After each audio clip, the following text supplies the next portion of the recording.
அந்த தோழர்களுக்கு வணக்கம்.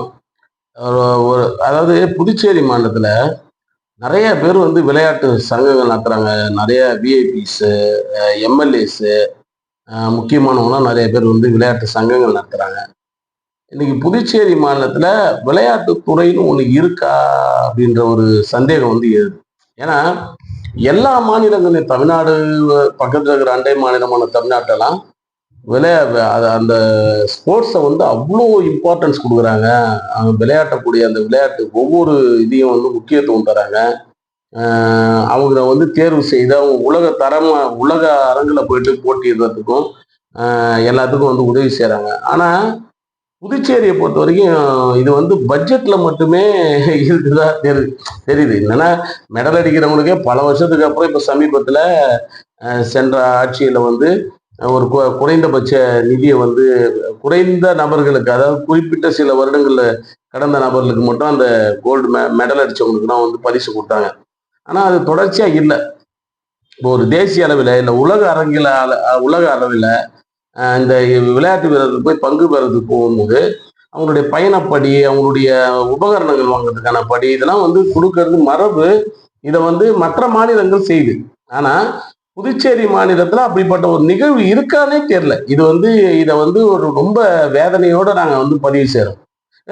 ஒரு விளையாட்டு வீரர்ல ஊக்குவிக்கும் போதும் அவங்கள வளர்த்தெடுக்கும் போதுதான் அந்த சட்டம் ஒழுங்கு சீர்கேடு என்பது இல்லாம ஒரு ஒரு ஒரு மாணவ ஒரு இளைஞனுக்கு வந்து ஒரு சரியான சிந்தனை வந்து வளரும்னு சொல்லுவாங்க.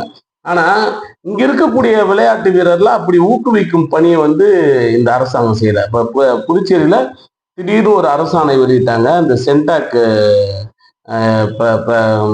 அட்மிஷனுக்கு வந்து ஒரு குறிப்பிட்ட சில விளையாட்டுகளை வந்து நீக்கிட்டோம் அப்படின்னு சொல்லிட்டு அந்த விளையாட்டுகளை நீக்கிட்டோம்னு சொன்னா இப்ப மீதி இருக்கக்கூடிய விளையாடு இந்த மாணவர்களுடைய நிலைமை என்ன, அதை பத்தி கேள்வி எழுப்புறதுக்கே இங்க யாரும் இல்லை. என்னன்னா சங்கம் நடத்துறீங்களே தவிர அவங்கள ஒருங்கிணைத்து பேசுவதற்கு கூட இங்க யாரும் ஆள் இல்லாத ஒரு சூழ்நிலை இருக்கு. என்னன்னா இப்போ இங்க வந்து எல்லாரும் விளையாட்டு சங்கங்கள் நிறைய இருக்கு.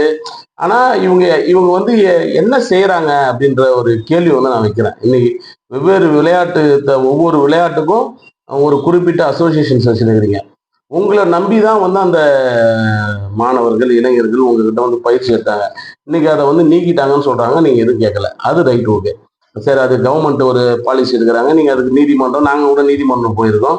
ஏதோ ஒரு தீர்வு எட்ட போறோம். அது அது வந்து ஒரு தள்ளி வைப்போம். ஆனா இன்னைக்கு வந்து நேஷனல் அளவில் போயிட்டு விளையாடுறதுக்கு சில இளைஞர்கள் வந்து கையேந்திர நிலைமை இருக்கு. என்ன ஒவ்வொரு இடத்துக்கும் படிக்கட்டுக்கு போறோம்.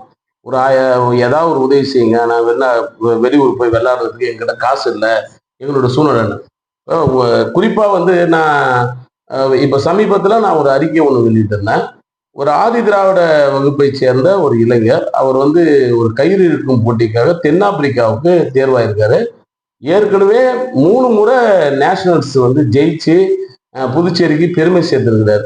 அந்த 3 முறையும் அவர் நேஷனல்ஸ்ன்றதுனால உள்ளுக்குள்ள வந்து ஏதோ தெரிந்த நண்பர்களை வைத்து ஏதோ நிதி வசூல் பண்ணி அந்த காசை வச்சுன்னு போயிட்டார். ஆனா இன்னைக்கு வந்து தென்னாப்பிரிக்கா போனும் போது அதோடைய பட்ஜெட், அவங்களுடைய அந்த அமௌண்ட் இதே வந்து கிட்டத்தட்ட 4 லட்சம் ரூபாய் கிட்ட கொடுக்குறாங்க. ஒரு ஒடுக்கப்பட்ட சமுதாயமா, ஒரு பட்டியலிடப்பட்ட சமுதாயத்தை பிறந்த ஒரு இளைஞர் திடீர்னு அந்த பணத்தை பெரட்டி ஒரு கிராம பகுதியை சேர்ந்த கிருமாம்பாக்கம் பகுதியை சேர்ந்த ஒரு இளைஞர் என்னை வந்து அணுகிறாரு, என்னை வந்து பாக்குறாரு. அப்ப ஒவ்வொரு பட்ஜெட்லயும் சிறப்பு கூறு நிதியில விளையாட்டுத்துறைக்கென ஆதி திராவிட நலத்துறையின் மூலமாக ஒரு நிதி ஒதுக்குறீங்க. அந்த நிதி என்ன ஆகுதுன்னு நான் கேள்வி கேட்கிறேன். அதை யாருக்கு செயல்படுத்துறீங்க? எத்தனை சேரியில் இருக்கக்கூடிய இளைஞர்கள் வந்து விளையாடுறதுக்கு இந்த விளையாட்டுத்துறை வந்து அந்த நிதியை பயன்படுத்துது அப்படின்ற. இப்ப நான் இது வந்து அவங்களுக்கு மட்டும், நான் பட்டியலிடப்பட்ட சமூகமா இளைஞர்கள் மட்டும் கேட்கல. அப்படி ஒண்ணு இருக்கும்போது இதை ஏன் செய்யல அப்படின்னு சொல்லிட்டு கேட்கிறேன். ஏன் விளையாட்டுத்துறை வந்து இது மாதிரி வந்து விளையாட செல்லக்கூடியவர்களுக்கு அவங்களுடைய பயண தொகை மற்றும் வந்து உபகரணங்கள் வாங்குவதற்கான தொகை, அவங்க ஷூஸு, இதெல்லாம் வந்து அண்டை மாநிலமான தமிழகம் செய்யுது. நீங்க வந்து வெளியில எங்கேயோ போய் பார்க்கணுன்ற அவசியம் கிடையாது. இங்க பக்கத்துல இருக்கக்கூடிய தமிழ்நாடு செய்யுது. இன்னும் பல்வேறு யூனியன் டெரிட்டரிகள் செய்யுது. அங்க இருக்கக்கூடிய இளைஞருடைய விளையாட்டை ஊக்குவிக்கணும். ஏன்னா வந்து இன்னைக்கு இப்போ ஒரு சமுதாயத்தை சீர்திருத்தத்துக்கு எப்படி கல்வி வந்து ஒரு அவசியமானதோ அதே போல விளையாட்டும் வந்து ஒரு ரொம்ப அவசியமானது என்பதை உணர்றதன் அடிப்படையில இன்னைக்கு வெவ்வேறு மாநிலங்கள் செய்யும் போது புதுச்சேரி மாநிலத்தில் மட்டும் ஒரு ஊருக்கு போகணும், நான் வந்து ஒரு நேஷனல் செலெக்ஷன் ஆயிட்டேன், இல்லை ஒரு இன்டர்நேஷனல் செலெக்ஷன் ஆயிட்டேன்னா நான் போய் முதலமைச்சர்கிட்ட போயிட்டு கியூல நிற்கணும், அங்கே கெஞ்சணும், அங்க இருந்து அவர் கொடுக்கக்கூடிய 10,000 25,000 வாங்கிக்கின்னு அதுக்கு அடுத்தது வேற யார்கிட்டயா போய் கெஞ்சணுன்றது எல்லாமே ஏன் வந்து உருவாக்குது இந்த அரசாங்கம்னு சொல்லிட்டு பொதுமக்கள் ஏன் கேள்வி எழுப்ப மாட்டீங்க அப்படின்ற கேள்வி நான் வைக்கிறேன். இங்க இருக்கக்கூடிய விளையாட்டு சங்கங்கள் ஏன் இந்த கேள்விகளை எழுப்ப மாட்டீங்க? கோச்சிங்ஸை மட்டும் கொடுத்தா போதுமா? அப்ப ஒரு குறிப்பிட்ட வசதி படிச்சவங்க மட்டுமே வந்து இப்ப ஒரு தேசிய அளவிலோ இல்லை உலக அரங்கிலோ போய் போட்டியிடுற ஒரு நிலைமை இருக்கும்போது அப்பாவி ஏழை எளிய விளையாட்டு வீரர்களுடைய நிலைமை என்ன? இது அரசு சிந்திக்குமா? நீங்க சும்மா ஒவ்வொரு பட்ஜெட்லயும் வந்து நாங்க இதுக்கு பட்ஜெட் ஒதுக்கணும், இதுக்கு பட்ஜெட் ஒதுக்கணும் அப்படின்னு சொல்லிட்டு சும்மா வாய் வார்த்தைக்காக வந்து சொல்லிட்டு கடந்து போவது எந்த விதத்துல சரின்ற ஒரு வேதனைக்குரிய கேள்வியை நான் வந்து இங்க எழுப்புறேன். ஏன்னா இங்க இங்க வந்து இந்த ஸ்போர்ட்ஸ் வந்து ஒட்டுமொத்தமா ஸ்போர்ட்ஸ் மேலேயே இன்ட்ரெஸ்ட் இல்லாத ஒரு சூழ்நிலையை வந்து இங்க வந்து நீங்க உருவாக்கி இருக்கிறீங்களா? ஏன் வந்து அவங்க வந்து இன்னொரு முதலமைச்சர் அலுவலகத்தை போய் அவங்க நாடணும்? ஏன் ஒரு அமைச்சர்கிட்ட போய் உதவி நாடணும்? ஏன் அவங்க ஒரு கம்பெனியை போய் நாடணும்? ஏன் ஒரு அரசியல்வாதிகிட்ட போய் அவங்க கையேறணும்? அவங்க இந்த மாநிலத்தை சேர்ந்த இளைஞர்கள் அவங்க இந்த விளையாட்டு துறையில தன்னுடைய ஆர்வமுள்ள ஒரு துறையில அவங்க ஜெயிச்சு வெற்றி பெற்று அவங்க வந்து அதுக்காக அவங்களுடைய திறமையை நிரூபித்து வந்து ஒரு இடத்துக்கு போறாங்கன்னும் போது ஒரு நேஷனல்ஸ் விளையாடனா அவங்க பயிற்சி இல்லாம போறது விட ஒண்ணு பயிற்சியை வந்து உறுதி செய்யக்கூடிய பணியை நீங்க அரசாங்கம் செய்யணும். அதையாவது முறைப்படுத்தணும். இருக்கக்கூடிய சங்கங்களை முறைப்படுத்தி அந்த சங்கங்கள் வந்து அரசாங்கமே நேரடியாக வந்து பொறுப்பேற்று விளையாட்டு வீரர்களை வந்து தேசிய அளவிலையோ இல்லை உலக அளவிலோ நீங்க அனுப்பக்கூடிய அந்த பணியை செய்யணும். அதற்கான கட்டு ஒப்பிங்க இல்லை. இந்திரா காந்தி ஸ்டேடியம்னு ஒன்று கட்டினீங்க. அதோட நோக்கம்லாம் நிறைய இருந்தது. அப்ப கட்டின அரசாங்கங்கள் வந்து எவ்வளவு நல்ல நல்ல எண்ணங்களோட கட்டினாங்க. இன்னைக்கு அது சீரழிஞ்சு போயிடுது. 24 மாதம் அதை நோண்டுறது, அதுக்கு ரோடு போடுறது, திரும்ப அதை பூசுறது, மறுபடியும் அதை உடைக்கிறது. இதுதான் இப்ப வந்து அண்ணா சாலை அண்ணா திடல் கிட்ட ஒரு கிரவுண்டை கட்டுறது, அதை உடைக்கிறது, மறுபடியும் அதை பூசுறது. இது இது வந்து எதுக்குன்னு சொல்லி நான் கேட்கறேன். இதுக்கு மட்டுமே நிதியை செலவு பண்றது எதுக்கு? சும்மா நீங்க அழகுபடுத்தி ஊரை வந்து பூசோலை செஞ்சு வச்சுக்கிறதுக்கா? அந்த இடத்துல வந்து அந்த பகுதியை சேர்ந்த ஒவ்வொரு கிராமந்தோறும் வந்து மைதானங்களை கட்டி அங்கங்க இருக்கக்கூடிய திறமைசாலிகளை உருவாக்கி அந்த விளையாட்டு வீரர்களை ஊக்குவித்து அவங்களெல்லாம் நம்ம வந்து மேல் நோக்கி கொண்டு போகும்போது தான் ஒரு திறமையான விளையாட்டு வீரர்கள் புதுச்சேரி மாநிலத்திற்கு பெருமை சேர்க்கக்கூடியவர்கள் கிடைப்பாங்க. இந்த இந்த கயிறு இருக்கும் போட்டிக்கு நான் போயிட்டு இயக்குனரை போய் பார்த்தேன். இயக்குனர் வந்து நான் உடனடியாக ஸ்போர்ட்ஸ் டிபார்ட்மெண்ட்டுக்கு நான் வந்து லெட்டர் எழுதுறேன்னு சொல்றாங்க. ஏன் வந்து ஏடி வெல்ஃபேர்ல வந்து நீங்க அந்த ஃபண்டை அலாட் பண்ணி தரக்கூடாது?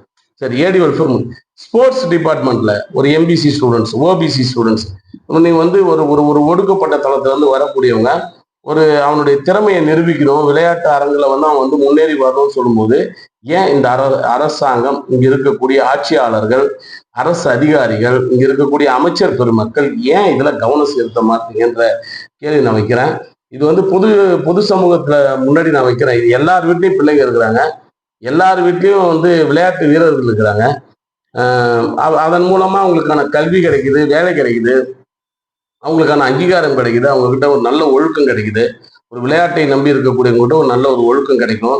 இப்படிப்பட்ட சூழ்நிலை வளரக்கூடிய அந்த சமுதாயத்தை சீரழிக்கும் பணியை செய்யாம அரசாங்கம் முறையாக சிந்தித்து இந்த இது போன்று தேர்வு செய்யக்கூடிய விளையாட்டு வீரர்கள் இந்த மாதிரி வெளிநாடு போகணும்னு சொல்லக்கூடியவங்களை தயவு செய்து இந்த அரசாங்கம் சிந்தித்து அவங்களுக்கான வரியை கொடுக்கணும். அவங்களுக்கான பயணச்சீட்டுலேருந்து பயண செலவு படியிலேருந்து எல்லா நிதியும் வந்து அரசாங்கம் ஒதுக்கி தரக்கூடிய ஒரு தொலைநோக்கு சிந்தனையில ஒரு திட்டத்தை கொண்டு வரணும். அது இந்த மாநிலத்துக்கு நன்மை பயக்குன்ற ஒரு விஷயத்த சொல்கிறேன். ஏன்னா நம்ம புதுச்சேரி மாநிலத்தின் மாண்புமிகு முதலமைச்சர் அவர்கள் விளையாட்டுல ரொம்ப ஆர்வம் கொண்டவர். இப்ப அவரு விளையாடுறதுக்கு அவ்வளவு பெரிய டென்னிஸ் கோர்ட்டை அவர் வீட்டுல போட்டு வச்சிருக்காரு. எல்லா ஏழை மாணவர்களாலையும் அதை போட முடியுமானா முடியாது. இப்ப நான் வந்து ஒரு ஒரு ஒரு கிராமங்கள்ல விளையாடக்கூடியவர்களுக்கு நீங்க வந்து இப்ப போய் பாருங்க, ஐஏஎஸ் குவார்டர்ஸ் சைட்ல அவ்வளோ பெரிய டென்னிஸ் கோர்ட், ஒவ்வொருத்தவங்க வீட்லயும் ஷட்டில் கோர்ட் இருக்கு, ஒவ்வொருத்தவங்க வீட்லயும் டென்னிஸ் கோர்ட் இருக்கு. அதிகாரிகள் விளையாடுவதற்கான வசதி இருக்கு. இங்க இருக்கக்கூடிய எத்தனை கிராமங்கள்ல இந்த வசதியெல்லாம் நீங்க ஏற்படுத்தி கொடுத்துருக்கீங்க? இப்ப எத்தனை கிராமங்கள்ல அவனா போயிட்டு ஊந்து வாழ்ந்து ஏதோ ஒரு விளையாட்டை கத்துக்கினேன், நான் இந்த விளையாட்டுக்கு வந்து வெளியூர் போறேன்னு சொல்லிட்டு வரும்போது எங்க இருந்து போக முடியுது? இப்போ ஒரு பொண்ணு வந்து மலையேறும் இதுக்கு வந்து போச்சு. எவரெஸ்ட்லாம் ஏறின ஒரு பொண்ணு. அந்த பொண்ணு அந்த நிதிக்காக அலைஞ்சத கண்ணால பார்த்தேன். எத்தனை படி ஏறிச்சு. அன்னைக்கு ஏதோ ஒரு விதத்துல நீங்க செய்றீங்க. அதையே திட்டமா கொண்டு வரக்கூடாது. ஏன் நம்ம நம்ம மாநிலத்துடைய இளைஞர்கள் வந்து கஷ்டப்படணும்? ஒரு கையேந்தணுன்ற நிலைமை ஏன் வைக்கிறீங்க? அப்படின்ற ஒரு வேதனையோடு இது வந்து ஏதோ கண்டனமா ஒரு அரசியலுக்காகலாம் பேசல. புதுச்சேரி மாநில இங்க இருக்கக்கூடிய விளையாட்டு வீரர்களுடைய வலியை உணர்ந்து அத சொல்றேன். அதே போல இந்த 35 கேம நீக்குனீங்கல்ல, இதுக்கு பதிலா வந்து 35 இந்த பாண்டிச்சேரியில இருக்கக்கூடிய அசோசியேஷன்ஸ ஒ ஒ எந்த அசோசியேஷன் அங்கீகரிக்கப்பட்ட அசோசியேஷன் சொல்ட்டு பெற்றோர் மத்தியில நீங்க வந்து அடையாளப்படுத்தி காட்டணும். இங்க இருக்கக்கூடிய மாணவர்கள் மத்தியில, விளையாட்டு வீரர்கள் மத்தியில இந்தந்த அசோசியேஷன்ஸ் தான் இந்தந்த கேமுக்கு தகுதியானவர்கள். இவர்கள் தான் முறையாக வந்து அனுமதி பெற்றவர்கள். இவர்கிட்ட இருந்து வரவங்களுக்கு தான் நாங்க வந்து அரசாங்கம் உதவி செய்யும். அரசாங்கம் இவங்களுக்கான அங்கீகாரத்தை கொடுக்கும். அப்படின்னாவது ஏதாவது ஒரு நல்ல முடிவு எடுங்கன்ற ஒரு வேண்டுகோள். ஏன்னா பள்ளிக்கூடத்துல இப்ப ஸ்கூல்ஸ்லாம் நம்ம வந்து இது அங்கீகரிக்கப்பட்ட பள்ளி, இது அங்கீகரிக்கப்படாத பள்ளி அப்படின்னு சொல்லிட்டு நம்ம அடையாளப்படுத்தணும் இல்லையா? அப்ப அது மாதிரி இங்க இருக்கக்கூடிய விளையாட்டையும் இந்த அரசாங்கம் முறைப்படுத்தணும். விளையாட்டுத்துறைக்கு இப்போ வந்து ஒரு புது அமைச்சர் வந்திருக்கிறாருன்னு நினைக்கிறேன். அந்த புதிய அமைச்சர், விளையாட்டுத்துறை அமைச்சர் அவர்கள் இந்த விஷயத்துல வந்து தன்னுடைய கவனத்தை செலுத்தி புதுச்சேரியுடைய இளைஞர்களுக்கு சரியான பாதையை வகுத்து கொடுக்க வேண்டும் என்ற வேண்டுகோளை வைத்துக் கொள்கிறேன். நன்றி, வணக்கம். நான் புதுச்சேரி யூனியன் பிரதேச மாணவர் கூட்டமைப்பு மற்றும் தேசிய மக்கள் முன்னணியின் தலைவர் சுவாமிநாதன்.